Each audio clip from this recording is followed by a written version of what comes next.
How do I detect whether Sys.Stout is attached to terminal or not? Is there a way to detect whether Sys.Stout is attached to a console terminal or not? For example, I want to be able to detect if foo.py is run via or. The reason I ask this question is that I want to make sure that my progress bar display happens only in the former case, real console.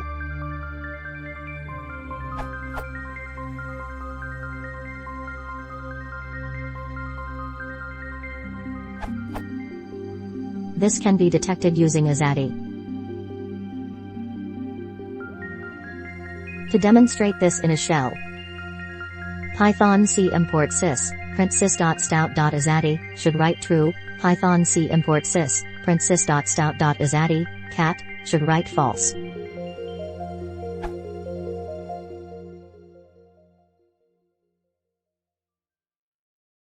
If you want to support the channel, please consider subscribing.